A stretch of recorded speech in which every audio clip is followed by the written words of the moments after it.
Hello बच्चों, पिछले video में पढ़े थे कि जन्म क्या होते हैं और जन्म कितने प्रकार के होते हैं।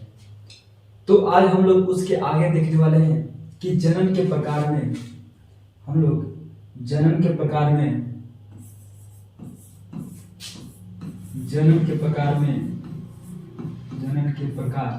में देखे थे कि दो प्रकार के होते हैं। पहला होता है अलैंगिक जन्म। पहला होता है अलैंगिक जन्म। अलैंगिक जन्म यानी एसेक्सुअल रिप्रोडक्शन। एसेक्सुअल रिप्रोडक्शन लिखित प्रकार होते हैं। जैसे पहला हो गया आपका विभाजन। पहला क्या होता है? विभाजन। विभाजन जो होता है इसके दो प्रकार होते हैं। पहला होता है द्विविभाजन। द्विविभाजन और दूसरा होता है बहुविभाजन। बहुविभाजन।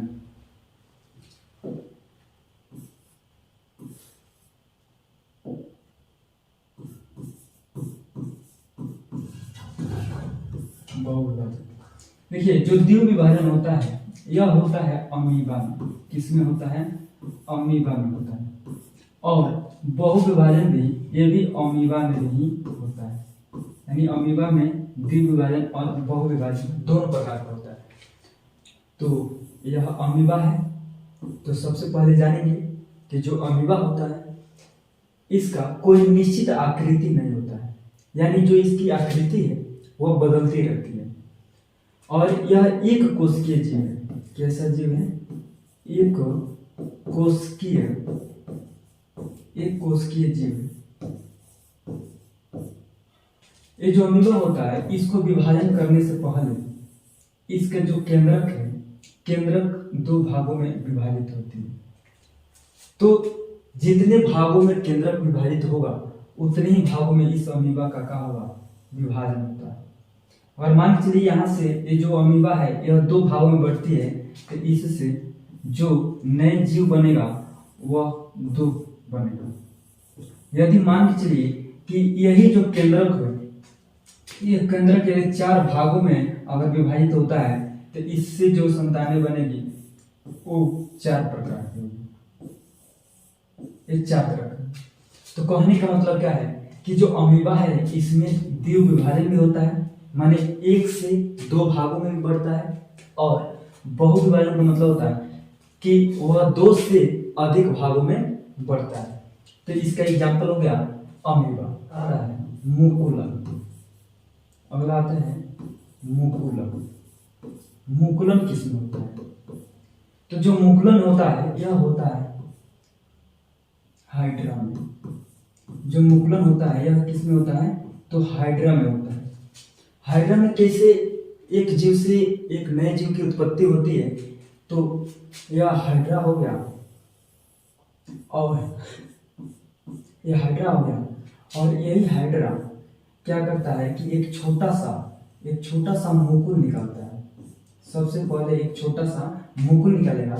इसको कहते हैं मुकुल। इसको कहते हैं मुकुल, यानी इसको बड कहते हैं। बड, मुकुल यानी बड। एक बड का निर्माण होता है। और यही जो मुकुल होता है वह धीरे धीरे वृद्धि और विकास करने के बाद वृद्धि और विकास करेगा। और यह यहाँ से क्या होगा? यहाँ से विभाजित हो जाती है। यहाँ से विभाजित होगी। जब यहाँ से विभाजित होगी तो ये विभाजन कर, ये जो अंग है ये विभाजित होकर एक नए हाइड्रा का निर्माण कर लेते हैं। तो इस प्रकार से एक हाइड्रा से एक नए हाइड्रा का निर्माण हो जाता है। यानी मुकुलन जो विधि है वह होता है हाइड्रा में। हाइड्रा में तो सबसे पहले एक मुकुल निकलता है जिसे बड कहते हैं। और यही मुकुल धीरे धीरे वृद्धि और विकास करके जनक के शरीर से अलग हो जाता है। और अलग होने के बाद एक नए हाइड्रा का निर्माण कर लेता है। तो ये हो गया आपका मुकुलन द्वार। चलिए आगे बढ़ते हैं। अगला आता है खंडी भवन या खंडन भी कहते हैं, है ना। तो जो हम लोग का जो अगला आ रहा है वो है खंडी भवन, यानी तीसरा पॉइंट है खंडी भवन। खंडी भवन किसमें होता है? तो जो खंडी भवन होता है इसका मतलब ये होता है कि वो खंडों में टूटना। तो जैसे में स्पाइरो गायरा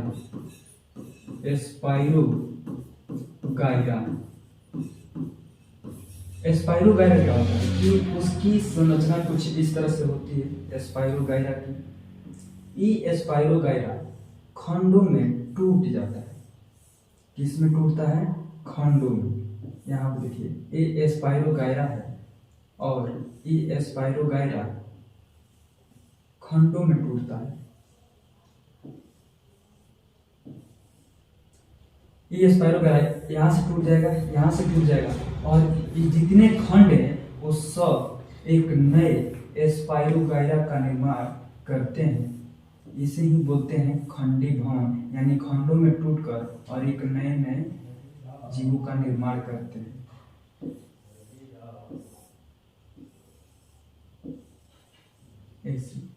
ये भी खंड एक नई स्पाइरो गायरा का निर्माण करेगा, ये भी खंड एक नई स्पाइरो गायरा का निर्माण करेगा, और ये भी खंड एक नई स्पाइरो गायरा का निर्माण करते हैं। यानी इसका अगला आता है बीजाणु जनन। जो बीजाणु जनन होता है वो होता है राइजोपस में। किसमें होता है? राइजोपस में। राइजोपस एक पौधा है। क्या है? एक पौधा है, और उसमें क्या होता है कि इस तरह से उस पौधे में इस तरह से बीज पाए जाते हैं। इसमें बहुत सारे बीजाणु पाए जाते हैं। हवा के माध्यम से या चिड़ियों के माध्यम से या कीट पतंगों के माध्यम से यह एक जगह से, हवा के माध्यम से मान के चलिए यह एक जगह से दूसरे स्थान पर आकर गिरते हैं और वहां से एक नए राइजोपस का निर्माण करते हैं। यानी इसका बीज ये जब परिपक्वन होता है तो इसका जो बीज होता है वह एक जगह से दूसरे स्थान पर, यानी ये जहां जहां जाएगा वहां से एक नए राइजोपस का निर्माण कर लेता है, यानी एक नए पौधे का निर्माण कर लेता है, और वहां से नए नए जीवों की उत्पत्ति होती रहती है। तो ये हवा के माध्यम से होता है, या तो हवा का माध्यम से होता है, नहीं तो ये चिड़ियों या किसी जीव जंतु के माध्यम से भी होता रहता है। एक और विधि आती है जिसे बोलते हैं कायिक प्रवर्धन। कायिक प्रवर्धन कहिए या कायिक जन्म। कायिक प्रवर्धन या कायिक जन्म। इसमें कायिक प्रवर्धन का मतलब ये होता है कि किसी पौधे का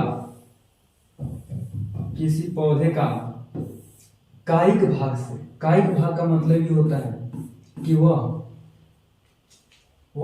किसी तने के माध्यम से किसी नए पौधे का निर्माण करना ही कायिक प्रवर्धन कहलाता है। तो वह तना के माध्यम हो गया या पत्ती हो गया, तना या पत्ती, या जड़ों के माध्यम से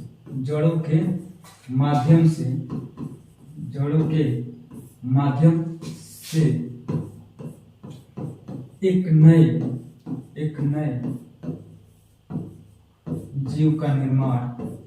नए जीव का निर्माण कायिक प्रवर्धन कहलाता है।